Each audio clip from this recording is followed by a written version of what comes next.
All right, welcome into another edition of Catching Up with Tommy Mack here on 1010XL's podcast platform at 1010XL.com. Of course, on the 1010XL app as well, and also on Facebook Live, 1010XL's Facebook page, my own personal page. And when we're done, you can find it all over social media and all over podcast platforms around the world, whether we're talking YouTube, Spotify, what have you. Not just my show, but all the great content that comes out of this studio week in and week out. Gators, Knowles, Jags, what have you. You can catch it all at 1010XL.com, 1010XL app as well. All right, brought to you by my friends at Team Tommy Mack, baby. I got you covered. Get you out of jail, get you an attorney, get you some great food. You know, you need help moving stuff, no problem. Clean up, no problem. Got it all, man. Need some flooring? Done. It's beautiful. Check out Team Tommy Mack. It's all over social media. Before we get into it, let's say hello to Grammage. It's been too long, Grammage. How you doing, my man? It has. We were playing a little bit of vacation tag. We were. I was up in Boston. Yeah, I missed a Friday and a Tuesday, and then you were... where'd you go last week? I was in starting Thursday and then flew back yesterday. I was in Minneapolis, Minnesota. Holy moly. What you doing up there? A wedding or something? No, actually, it's funny enough you say that because I actually do have to go back up there for a wedding. For a wedding? Wedding in like a month. But anyway. Okay. Your wedding? No, okay. not my wedding. You don't want to break it on catching up, do you? All right, very good. But yeah, one of my best friends lives in Minneapolis now. He's from here, lives there now. Cool. Lives there with his girlfriend. And you guys go to the game? We did. So that was a good game. Yeah. So actually, an artist, an EDM artist that all of us really like, including my girlfriend and some of our other friends, we all really like him, was performing Friday night in Minneapolis at this really awesome venue called The Artist. Super fun. That was happening, and then we saw on the schedule when we made this trip months ago that the Vikings were home on Sunday. Yeah. There's like a Renaissance fair thing on Saturday that was really cool. So there's all this. Summertime's supposed to be beautiful. Oh, it did. Like ridiculous. It did rain a little bit. Yeah. But when it wasn't raining, dude, like high 60s the whole time. Nice. And like mostly overcast too, so like never really having the sun beating down on you. Yeah, but there's summers. Actually, my friend Mike Marinero, whose son plays at Boston College, when I got to talk to him while I was up there, and he was saying, he's like, no, Minnesota in the summertime's unbelievable. Yeah. Just absolutely, it gets hot, and the lakes are beautiful and cold and just awesome. If my buddy I might was have to make us, a trip one day. If my buddy was asking us to make this trip in January, I think the answer would have been no. But yeah, it kind of just lined up. You know, we were looking at this, 5-6 months ago to put the trip together. Yeah. It kind of just lined up that there was all of this stuff to do, and we're like, man, we haven't came and visited them yet. Right. We're super close with his girlfriend now because they've been dating, so we're like, yeah, let's do it. Speaking of freezing temperatures, to segue into our Jags getting their ass kicked. Yeah, they came out like they were trying to de-thaw or something. Flat as can be in the first half. Tried to get it going in the second half. Then things just went down here, but not downhill. Nonetheless, they got beat. Mano to mano, they got their asses kicked. This wasn't, and I don't want to hear this stuff about, we beat ourselves or it was all... No. Houston came in here and kicked your ass. I mean, they did. Your defensive line did nothing. Absolutely nothing against, and no disrespect to any backups. I was one too, but not their starting offensive line. Laramie Tunsil, one of the best tackles in the game, wasn't out there. I mean, these are significant people, and you didn't do anything. You had four registered hits the entire game. 4. And 0 sacks. I mean, and by the way, whoever this whole, I remember during the preseason, CJ Stroud's not going to be any good. That kid's good. He's really good. And he's got, I talk about ice in his veins. That kid, it's funny. I was on the Sean Salisbury show on Friday out in Houston as a guest, and I'm talking to Jags up like, yeah, man, we're going to win. Are you kidding me? What are you, crazy? Of course we're going to win. But the one thing I said, that young kid's been, this was going into the game now, sacked 11 times, but he has 0 picks. That says a ton about the young man as far as poise is concerned. Typically, pressure brings you what? Interceptions, turnovers. Not with this kid. Anyway, good for him. Listen, he's a fun young player. I'm looking forward to seeing what he can do.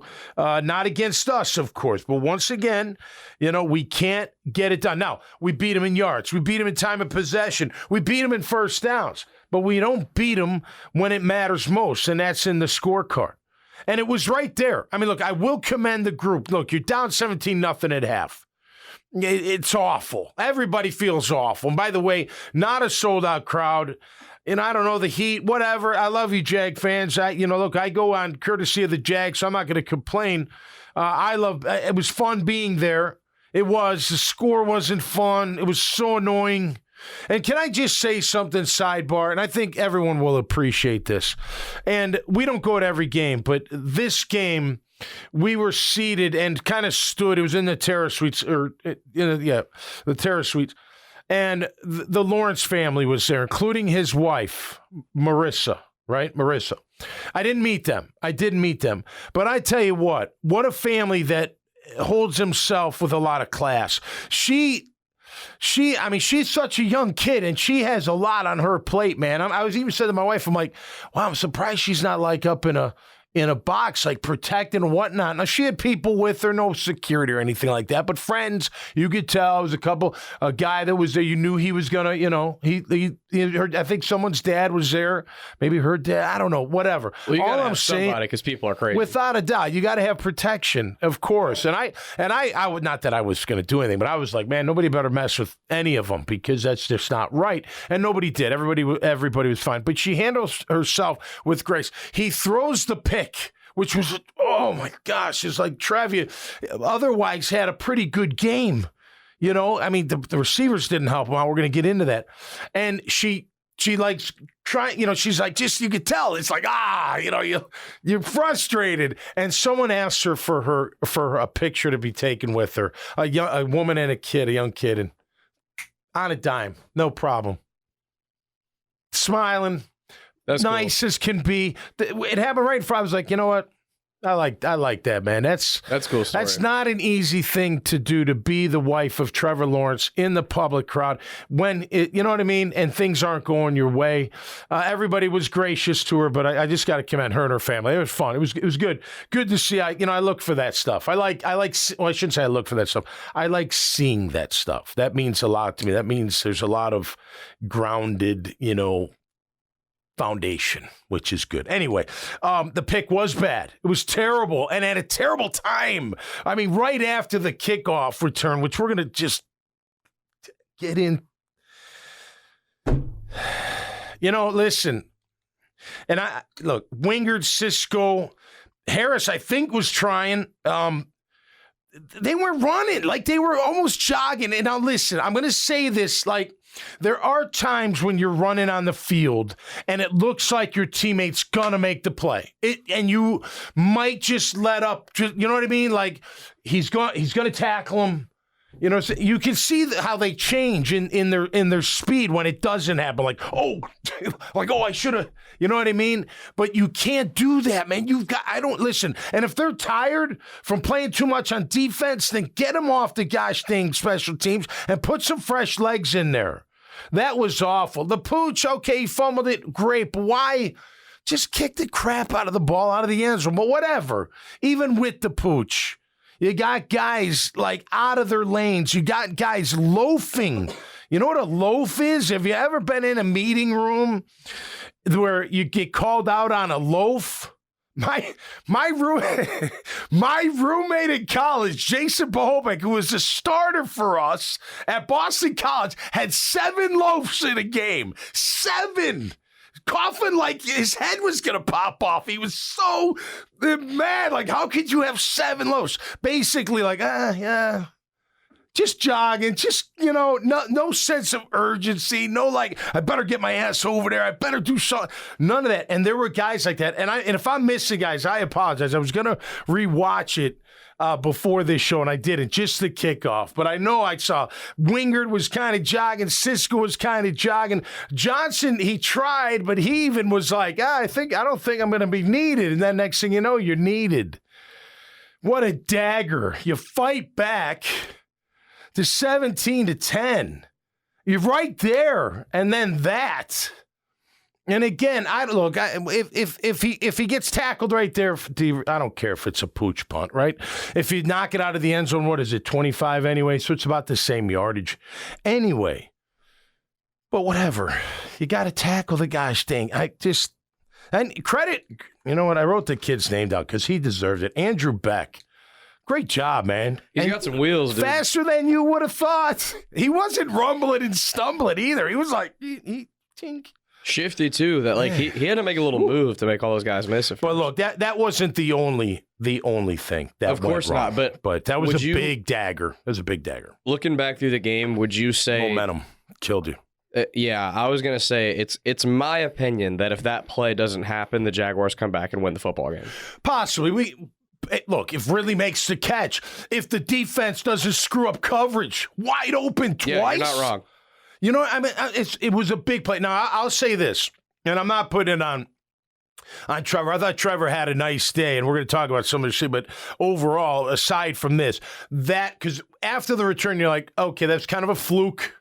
You know, we go down, it's what, 24-17, no big deal. Throws the pick on the fourth or fifth, right over the middle, right to he just didn't see him again. Not again, but it happened against the Texans last year. That was in the end zone. But it was just, and then that momentum just went, poof. And now we held him to 3, but now it's 17. Now you're down 17 instead of being down 7. And you really, but, that's why we play the game, man. Look, it's funny what's going on, just from the outside looking in, right? Doug says after Kansas City, we had a bad week of practice. You're like, what? How do you have a bad week of practice in week 2? They're talking about the noise in week 2. Yeah, you got to get out the noise. Forget the noise. Like, wait, it's week 2. Doug says after the game. Now, granted, this is after the game and emotions are high. He says, and I quote, reading our press clips. Like what? And then I think Kirk might have said, who had a good game. Kirk might have said something. Yeah, it'd be good for us to get away and out of the environment. Like, wait, what are you talking about? Now, I'll tell you this: there was a lot of hype in the preseason. A lot of hype during camp, not just from the media. There was from the media. There's no doubt. And I was part of it. But there was a lot of hype from the player, even when they were getting interviewed. Oh, yeah, this is going to be fun. Oh, yeah, this is going to be. Oh, we got the weapons. Oh, look at Calvin Ridley. He looks so much different. Gosh, he runs so much different than everybody else. And I like Calvin. I'm not banging on Calvin. Although the false starts, Agnew as well. Give me a break. And Agnew, if you're going to fumble, I've been pining for you to be a part of this offense. But if you're not going to hold on to the ball, no, you're not going to be a part of the offense. That's the little gosh darn stuff that just it builds and builds and builds, and then you show up and you got nothing. Ridley has 2 false starts. How? You're looking at the ball. Watch about 100 NFL games, including that one, and that'll probably be the only one where a receiver false starts twice. Twice. Even, I don't know. Look, those little things, like those false starts, the offsides, that's lack of focus, man. That's all that is. That's not focusing on what's going on. You're not in the moment. For whatever reason, you're just not in the moment. You got to be in the moment. Like running down on that kickoff. Oh, hum. Oh, he fumbled. Oh, wait, he's picking it up. Oh, no, it's like, man, let's get down there and rip his mother, what off? His head off. Like, let's go kill him. Especially at that point in the game, too, because... Right? You're coming back. Like, you got a chance. You should have been... So awful. That entire team should have been in the locker room at halftime, pissed off, really mad, and you finally start... And you should have said, F these guys, we're about to go step on their throats, and before you know it, we're going to be winning this game by 14 points. And what they do, they came out and looked pretty good, like a different team. I know. Like things were getting to get going a little bit. Now, granted, look, D-line, good against the run, other than Singletary, working you a little bit at the end there. But overall, you shut down Pierce. He didn't do anything. Third down, you had been so good in the first 2 weeks. Defense was so good overall. And it wasn't just the D-line. I mean, the bombs... wide open. Wide open. especially veterans. These aren't young rookies, and Cisco's not young. He's had plenty of time back there to know exactly what's going on. Rayshawn, of course, isn't young. That's just, again, lack of focus, and how are you not focused in week 3? How are you not coming off like, man, we played really crappy against Kansas City. We hung in there and could have had them, to showing up flat and not wanting to make a stamp. Now the Colts go beat Baltimore. You beat them, but who knows? If you don't get any better and they keep you know what I mean? I don't know. Don't give me Tennessee's a fluke. No, you got to prove that one to me. I'm sorry. This whole we're AFC champs. No, you're not. You're not. I don't know. Are you the favorites anymore? I don't know. I don't know. Tennessee gets crushed by Cleveland. Who knows? Cleveland, they may be one of that 7 of the AFC. Whether it's I don't think they'll win their division, but who knows?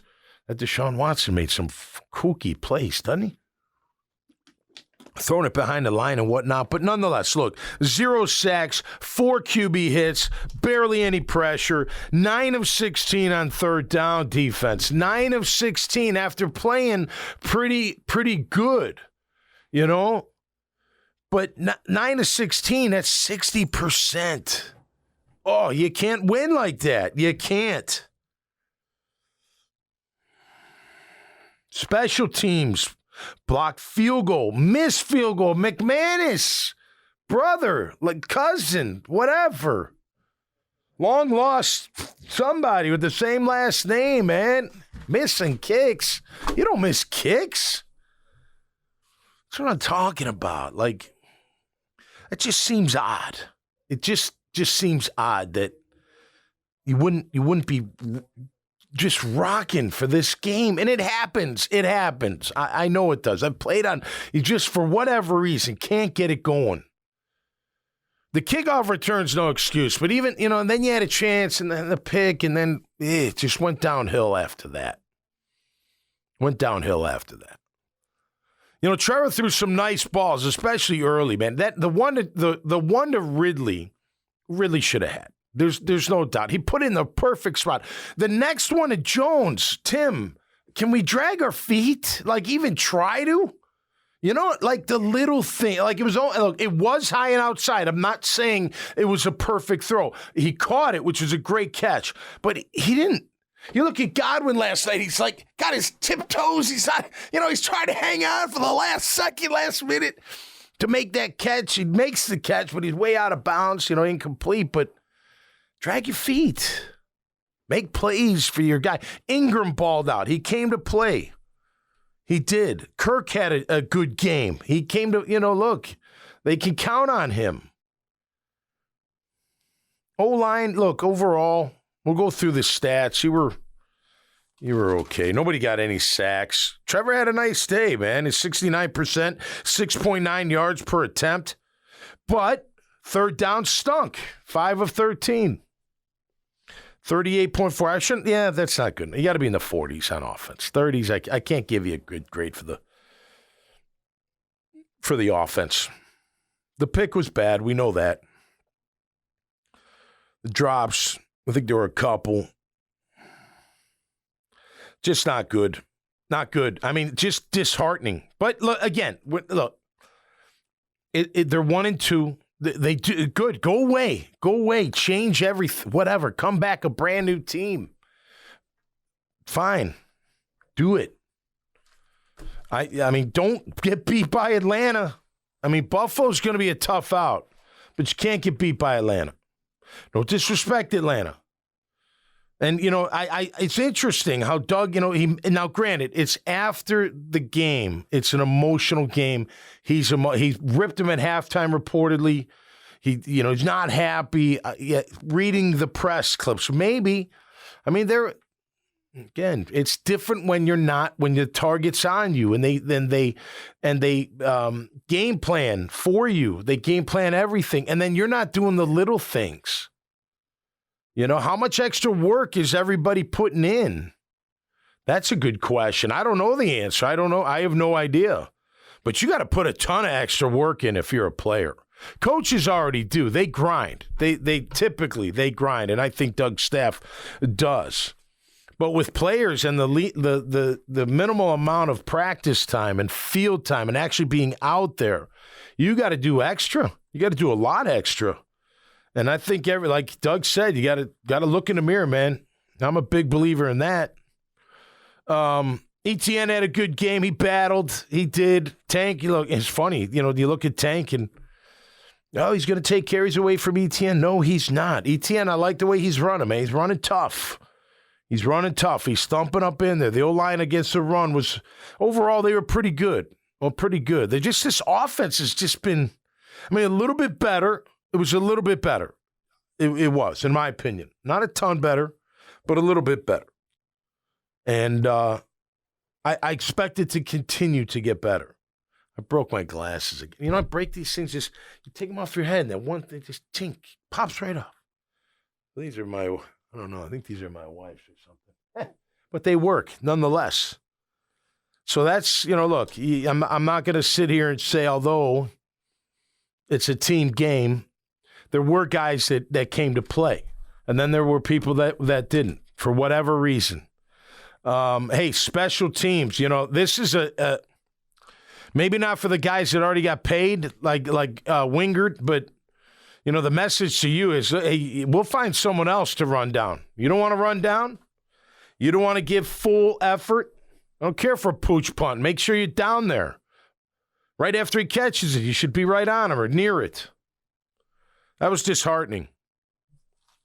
And I thought Jacob Harris was faster than that. Maybe he's tired. I don't know. Do they condition? I don't know these things. They don't. Does flat mean you're tired, or flat mean you're just not into it emotionally for whatever reason? I don't know. We'll see. I don't want to look. You could sit here and be like, well, they all got paid. A lot of them did. Are they fat and happy? You know what I mean? Are they going back to what got them to that contract, to what made them that kind of contract? It's early to say that. I get it. Getting blown out at home by the Texans. That's just awful football. It's awful football, man. So look, again, last year taught us what? Anything can happen. Anything can happen. No matter how you start, it's how you finish. I totally agree with that. I'm a firm believer in the staff and whatnot. I would like to see, look, we don't have a pass. We just don't have a pass rush. We don't have a consistent at all pass rush. There's guys out there. There's a couple guys out there that you could get to help this team. If they don't gel, whatever, get rid of them then. But you got to find some help. And guys like, look, Foley and Roy Robertson Harris and guys that have been here, guys that, they're counting on. Come on. They were going against their backup team up front. Now, they're men too. They're grown-ass men. They're tough too. I'm not saying that, but to have no pressure, hardly any, that's just not good. Should they go out and get some pressure? I think they should. I'll tell you what really impressed me. Now, it's not just the way they play, but did you see that little thing on ESPN last night before the Monday night game? It's about the Eagles. What they call it? Is their O-line and D-line? It's just basically setting this standard. Now, you go look at both their O-lines and D-lines. What are they? Both sides. They're pretty massive. Even the O-line. Now, Kelsey's, look, he's 6'4", 300. That guy, man, what an athlete that guy is. The guards are big. Johnson's big. Mailata's massive. Defensively, Jalen Carter, holy cow, top of the food chain, plus. That guy's unbelievable.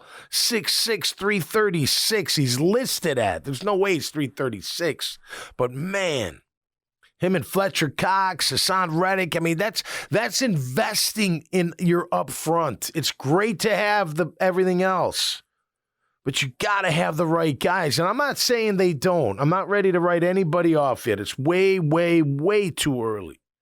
I'm looking forward to Cam coming back. I'd like to see how that's going to all shake down. Cam Robinson coming off. He will travel with the team. So this is his last week on the suspension. It's great. At the very least, it'll provide just a spark of attitude because he brings the fire. He brings, the attitude. So I'm looking forward to seeing that. For the rest, I mean, look, the missed assignments in the secondary. I mean, goodness gracious, that's not being a pro. That's not being a pro. That drives everyone nuts, but that drives coaches everywhere. That drives me nuts. Like, you got to know what you're doing. You got to know every single time. And you can't be off because it costs you. I mean, it costs you big time. Those throws hurt you. The first one set up their first score. I was like, oh, my gosh. Now, granted, that was just getting beat, but still, guy had time. They take a shot. Not afraid to take a shot. He was at 9.3, C.J. Stroud. Check this out. I mean, the kid's impressive. 9.3 yards per attempt at 67% completion percentage. Yeah, we're turnover ratio -2. Just not good. Just not good. Our rankings in the NFL, third down. We're now fourth worst on offense. Third down. Fourth worst at 29.7. Fourth down, we're tied for third worst in the National Football League on offense on fourth down at 16.7%. On defense, third down, middle of the road, 37.5. Fourth down, we're eighth at 42.9. Look, fourth down is like normally 50-50, although the more they do it, the better you should be at it. Third down, again, you got to be on offense in the 40s, on defense in the 30s, and we're not there. We are on defense, so we're doing pretty good overall there. But look, man, at the end of the day, these guys got to figure this thing out. And I like hearing, and I never thought Doug wasn't a fiery coach. I like hearing him getting emotional, getting fired up. Sometimes you just need that as a player for whatever reason. You come out and you're not prepared. These guys are NFL players. It's drilled into them over and over and over again. It always is into us as players. Hey, don't overlook it. You can't overlook anybody. You kidding me? You're all in the NFL for a reason. You all got athletic ability. You all got talent. And now you just, got to figure out a way to bring it all together. It is up to the coach to keep that team together. I think they will. Again, the sky's not falling. Nobody's calling for anybody's head. Don't give me now everyone doesn't think Trent's any good. It's crap. Give it time. They're not there yet, and we'll see if they get – look, if they're not there, we're going to hammer them. I mean, there's no doubt there. I don't have any bias. I got no agenda. I want us to win. That's my agenda, and I want this city to thrive, and I want you fans to thrive, and the non-fans. I want you to thrive too. But you know what I'm saying? I want this whole thing to just be unbelievable. I want downtown to get done. I want the stadium to get done. I want everything to get done. I want our team to be in contention for the tournament every single year. That's not a lot to ask, to be top 7 in your conference out of 16, right? Top half, a little bit less. 40%, come on, you could do that every single year. You got an owner that's willing to put in the money. And he is counting on, look, they extended guys, they redid deals. They were playing, and again, defense playing good first 2 games. Really good. This game, not a good game. For whatever reason, they didn't show up. But they're going to have to show up against Atlanta. They're not a barn burner, but they got some players. They got some talent. And again, if you let that QB sit there, like you let C.J. Stroud sit there, yeah, he's going to pick you apart. They're good enough to make throws. Unless you're Zach Wilson. Oh, my gosh, that poor kid. He's running for his life, though. He's scared to death. He's falling down. He's like, I'm just don't hit me. He's playing with zero confidence. Zach Wilson. How do you have confidence, though? I mean, and now Joe Namath says you're awful, so forget that. Joe Willie's like, I don't believe in him no more. Forget it. Well, this not dates, good. For him, I know we're getting a little off track here, but this dates back to when the Jags played the Jets on Thursday night last year, right before Christmas. And remember, Zach Wilson was just terrible that game. And after the game, on Prime, they have all those former players on the broadcast. They have Andrew Whitworth and Richard Sherman and Fitzpatrick. Yep. They all said, because the host was asking, can Zach Wilson revive his career, blah, blah. And they were like, I think he can, but it can't be in New York. No. There's too many. Well, you know what? Think about because he's got tools, Graham. Oh yeah, physically, he's like a guy that was here. Blaine Gabbert. Mm-hmm. Gabbert had all the tools, and to his credit, he's still in the league as a backup. But and Zach Wilson's way more mobile than Gabbert too. Yeah, and Gabbert was still pretty athletic for a guy that you didn't think was athletic. But I agree with you. Zach can run. He's got a great arm. He throws a nice ball. He just can't put it together for whatever reason. Maybe he can somewhere else, but I don't know. He's running for his life. Well, I know. Listen, I know that in Jacksonville, and because of the pre-draft stuff with every once in a while you'd have some idiot put Zach Wilson ahead of Trevor Lawrence, and it was like a whole thing. And I know that because of that, in Jacksonville, we love to, look at Zach Wilson and how bad he's been and whatever. Right. Listen. He's not as good as Trevor Lawrence. He never was going to be. But listen, he's a better quarterback than he's showing right now. He's just playing with zero. How can you play with any confidence in the circumstances he's in? And listen, on the flip side, look, this whole MVP for Trevor, he hasn't shown any of that. That's correct. He's shown some flashes. That throw to Zay was pretty outstanding that first week. The throw to Ridley was in a perfect spot. He's putting the ball in the right spot, and they just got to. And by the way, Cal, like, do you get hurt every time you miss a catch? Let's see that. You know what I mean? There are athletes that do that every time. Oh. Then they come back. Right. They make a catch and not hurt no more. But then they go down and they miss a catch and then I'm hurt again. Hopefully not going to see that anymore. Can I be glass half full guy? Yeah. Really quick. I think I'm not glass half empty for the record. No, you're not. Early. It's early. People they're losing their minds out there. I'm listening to people on radio, online. You're like, I mean, come on, really? Take it easy. Look what they did last year. Right. Remember, they went through a skid where you're like, these guys suck. Mm-hmm. And the quarterback's not very good, And then what happened? I do think the rest. I do believe that there is a high possibility of this game that was just played on Sunday being a little bit Lions-ish of last year.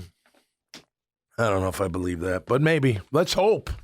Well, yeah. I mean, why do you think that? Just out of curiosity. Because for different reasons, but I do think that with a team like a team this talented, we all agree this team is very talented. We all agree that this team is substantially better than the product they put on Sunday. Athletically and speed and on paper, yes. Correct. Without a doubt. Obviously, you have to deliver the goods and show it on the field. But in that regard, yes. We all agree that this team on paper is substantially better than the product they put out on the field this past Sunday. We are expecting a lot more, yes. I think that even though they shouldn't have been, and even though it's a mistake, I do think that Doug is probably right that they were reading some press clippings and getting a little bit ahead of themselves this offseason. Yeah. This game, in my opinion, can be if they allow it to be and if they respond the right way, can be. I'm not saying it will, but can be the perfect humbling of like, okay, we haven't done anything yet, man. Yeah. One playoff run doesn't mean anything. Well, we haven't beaten anybody. We haven't done anything. We got to show up all get Sunday. Paid. Right. A lot of them got paid. Right. And again, I'm not saying it should be this way. Yep. You should show up motivated every game. But getting embarrassed like that, I do believe, again, doesn't mean it will, but it can be a wake-up call. A little bit of a spark. And I think the Lions game had similar ramifications because what the Lions game was like, we can't get much lower than this. Right. And they sort of hit rock bottom. Let's just I don't agree with this line of thinking, but if we want to give them a little devil's advocate, you go in and you play a Colts team, you go on the road, you don't really play that great, but you score 31 and beat them soundly, right? Then you go against Kansas City, you don't play that great on offense, but defense comes to play, and you lose by 8 at home. Disappointed, yes, but hey, man, we hung with the champs once again. We can hang. We'll see them again. That's the mindset. Then you don't show up for Houston. Are you overlooking Houston? A little early in the season to be overlooking anybody, in my opinion. So I'm not going to give them that benefit of the doubt, but could they have? Sure. They better not be overlooking Atlanta.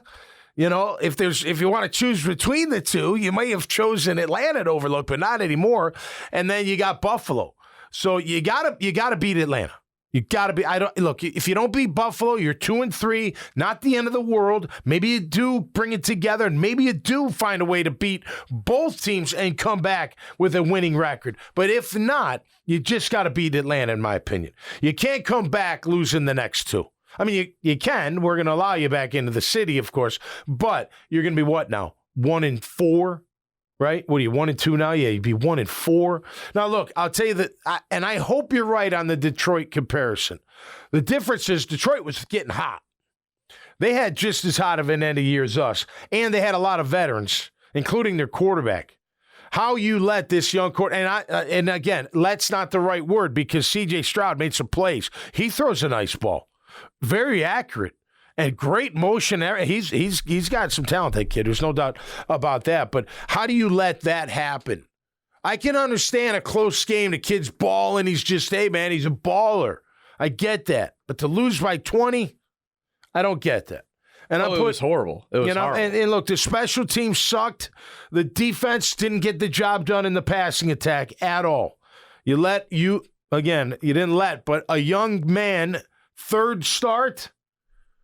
You went for 280 and 2 touchdowns with 0 picks. 67% completion at 9.3. Now, granted, the bombs. Wouldn't you love to see that? And by the way, the beautiful throws, too, man. Right on the money. By the way, no disrespect, but C.J. Stroud's not exactly out there throwing to Jamar Chase and Justin Jefferson. No, right. There's not a receiver on that roster that should scare you. Tank Dell can fly, though. He can play. Tank he can run. He's a good football player. I agree. But if Tank Dell's on the Jaguars, he's wide receiver 4. I think Mechie will eventually be one of their better guys. I love John Mechie. I love John Mechie. In college, I was a huge John Mechie fan because Frank Frangie has mentioned this on radio before, and I think he's absolutely right when he says this. He says at least early on in a career, in a receiver's career, typically, not always, you have your exceptions, but typically the best young receivers are guys that caught a ton of balls in college. Yeah. And that's what John Mechie was. Before he got hurt in college, he would catch 10 balls a game. He was reliable. Yeah, he hurt his ankle, didn't he? Like he hurt his knee. He tore his ACL. Oh, okay, before the championship, right? Or something. It was in the SEC championship game. Right. He's running just a hitch route, goes and plants his knee, and you know how that goes. And then he had he beat cancer, didn't he? Or was beating cancer? Yeah, John. He had some much more serious medical stuff. Yeah. So he'll end up being a pretty decent player for them. Again, they got one of the best left tackles in the game, that's for sure, in Laramie Tunsil when he's healthy. So look, you should have beat him. If it was a closer game and you eked out a win, then okay, you got some merit there. But not when they come in here and take care of you in front of your hometown crowd. But again, it's the NFL, and this stuff happens. It's how do you last year? Granted, it catapulted us. It served as a purpose, but how do you last year go toe-to-toe with Baltimore and win in the kind of thrilling fashion you did in front of the hometown crowd and then go up to Detroit with them on the rise and everyone talking about them and you and not you lay an egg, you know what I mean? I don't know how that happens, but it does. And it's momentum. Think about it. We talked about it earlier. You fight back to 17-10. That's very commendable. It's down 17-0. You come right out of the gate in the second half. Boom, boom, boom. Next thing you know, it's 17-10. You try the pooch, return, momentum. You're like, oh, gosh. Then we're like, okay, fluke play. Next drive, pick. Field goal. It's over. It's the momentum's, it's gone. That it's all about, I mean, it's not all about momentum, but it is. Sports, especially football, is all about the momentum. When you get a dagger put in you, like the return, it's tough to bounce back from that momentum. Now, if you're on the road and that happens, holy cow, you know what I'm saying? If you were in Houston and that fullback took it to the house, that would be a tremendous amount of not just momentum, but everything, energy that you got to beat and go against. So, it's just a shame. So look, again, the sky's not falling. Don't list all this stuff. Look. Do I think they should be bringing in some pass D-line help? Yeah, I do. They should have in the offseason. They should have. And we talked about it. Okay, but just a second. Trayvon's your number one overall pick. You don't want egg on your face. Now, to sit here and be like, well, he's a great run stuffer. Great. You don't take a run stuffer number one. And whether you call it egg on the face or whatever you call it, nobody in the organization wants to have to deal with that yet. Next year, okay, maybe you can withstand the blow, but it's only his second year. He's supposed to be what you again, I don't know why you make him something he's not. I don't know why Chason's still around. I saw the one touchdown. I mean, he like went and hugged the guy. Like he just ran right up to him and gave him a hug. I was like, what is this? I don't know. I'm not in the room. But something's got to be added. We need, sometimes the stew needs a little salt and pepper or something. We need something. We need something to interject. I'll tell you what. I'll tell you a great story, and then we'll wrap it up. Now, granted, different time of the year. But I will never forget. Now, granted, I'm only in my second year with the Jags, right? And we're out in Denver for the last preseason game. We find out before kickoff that Coughlin traded for or signed, I can't remember if he was a free agent or what, Clyde Simmons from the Philadelphia Eagles. And we already had we had Lageman, we had Schmingy, Brackens was a rookie. I mean, we had Kelvin Pritchett, Don Davian, we had Yurko was still with us. We had some ballers. There's no doubt about it. Tom McManus. Well, I was on a D lineman, but then comes Clyde Simmons, and you're like, whoa. Now this is coming from the Philadelphia Eagles defensive line, Jerome Brown, Reggie White, Clyde Simmons, Golick, those guys, there was one other guy. Those guys were phenomenal. And Clyde was phenomenal. I mean, he came right in and you're like, okay, he's like the best player on our team. Like what an additive right before the season. So we got to find an additive. I don't, again, who are you relying on? Is it Smoot? Are you waiting on Smoot? I don't know. I love Smoot, but I would want more. You've got the money to do it. There are guys out there. And look, bring them in. And maybe they do bring them in and we don't hear about it. But bring them in, work them out. And if you don't like them, they don't fit for whatever reason, bye. We'll see you later. I think you'll find, look, you got Dunlap, who I've always liked. He's a little long in the tooth, but I bet you he could give you 20 snaps. You got Ingram, who can still rush the pass. You run in a 3-4. It's a natural thing for him. Make it happen. I mean, if things are stale, going back to the food, I'm getting hungry. If it's stale, what do? You spice it up. You fix it up. You make it better. So, look, I think they need a little spark. Now, granted, Hamilton wasn't in there, but we haven't seen Hamilton. And if he's got a back injury, who knows? We don't know, right? The backs, as we all know, anybody with a back injury out there, and I have one myself, you don't know. You don't know when that thing goes, and you're like, oh, next thing you know, I get crooked. I literally get like that. It's bizarre. I got to get popped and all this stuff to get it back loose. You know what I mean? You don't know. Can you count on him? So look, Ledbetter's trying his ass off. I see that. I got to see more out of all of them, including Ledbetter, but Roy Robertson, Foley. But I would add, give us something, and then move. Hey, if he's that great against the run, well, move him down. Move Trayvon down. And that's where I don't know. I personally, as a fan and former player, I don't care that he was number one. I just want him to work. You know what I mean? It doesn't matter. I mean, someone could say, "Oh, you drafted the number one." I don't care. As long as he's a productive player on this defense that's making this team win, I don't care where they took him. And if he can't get it done on that outside with there's a 3-4 backer, we've seen him down. Move him down. I think a lot of people have a problem though, Graham, and we'll wrap it up. Arden Key left. Did you replace him? You haven't. Why not? We thought, we haven't seen it. Is it Lacey? Who is it? I saw Lacey out there. I don't think he made much of an impact, but he's not a real pass rusher, I don't think. You know what I mean? Who is it? I know who you're counting on, who you think it's going to be, or you think it will be eventually, but it's not there yet. And the job of the GM is to make everything better, whether it's cutting a guy loose, that, maybe a tough decision and a tough conversation, or it's bringing someone in that can spice things up and give us a spark. And we all know, look, third down, what's the spark? Harassing the QB. We don't harass anything. Well, if you want to ensure that an NFL QB, regardless of if it's the best quarterback in the league or some guy that's barely in the league, if you want to ensure that he's going to cook you, just give him plenty of time in the pocket. Yep. No, you're right. And we talked about this in the offseason. We said Trent Baalke and Doug Peterson have earned the right to be able to say, trust me, we got this.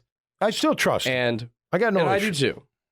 But with every passing week that a quarterback just gets the cleanest pocket in the world, I mean, come on, man. Listen, because this is not going to be an excuse because there were pass rushers to be had this offseason. All offseason. You and I talked about it basically every week. I know.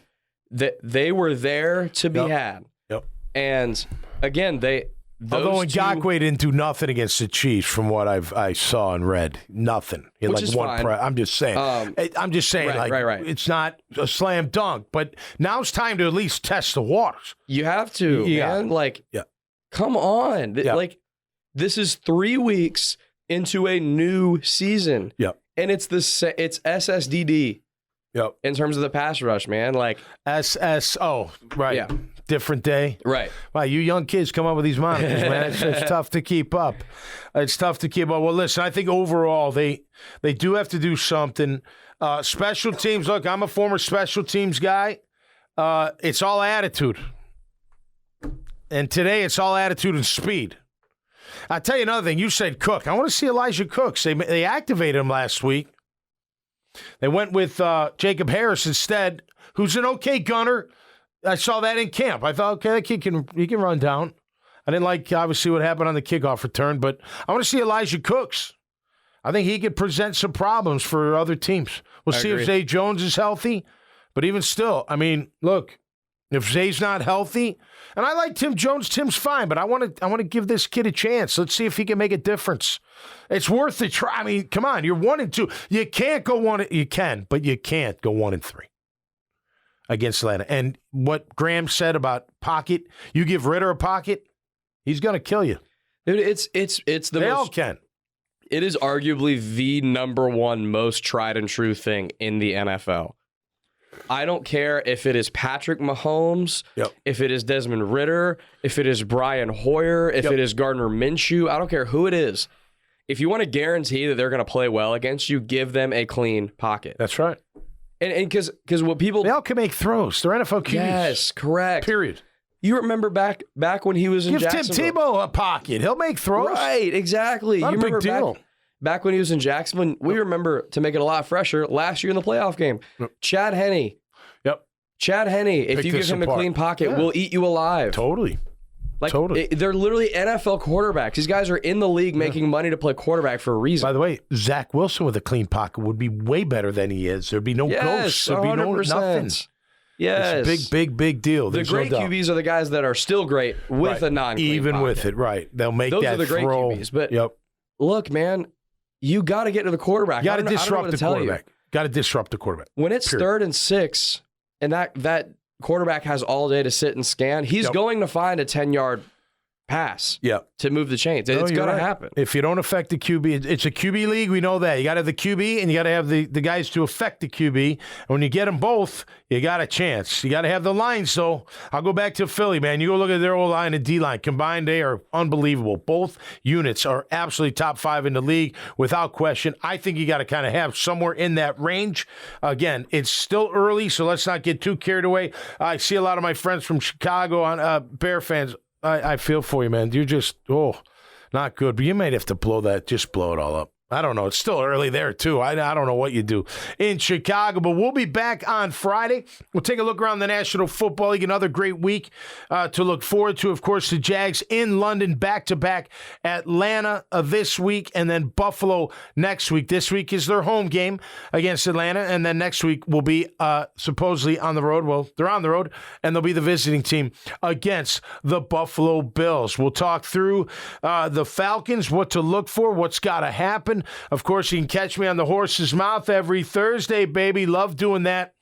That show right from Buzz TV Studios in San Marco. Friday, I'll be back for Jaguars Today from 10 to noon with my pals Mike Dempsey, Fat Tony, and Pockets, our producer. And then back here in the studio, the 1010XL Podcast Studios, breaking down the Atlanta Jaguar game. Hey, listen, man, don't let it ruin your week. Ruined your day yesterday. Today's a new day. Let's put it behind us and look forward to the next week forthcoming, and maybe they'll get on the winning track. I want to thank Team Tommy Mac. Love every single one of you guys. Chris Lucero's Bail Bonds. J-Dog Junk Removal and Hauling, Azar Sausage, The Carpet Man, Truck Accident Law Firm, and Meat 55, the best meat you'll ever have. Just go to Facebook page, Meat 55. Until next time, stay safe and be cool out there. We'll see you right here on Catching Up with Tommy Mac. Peace.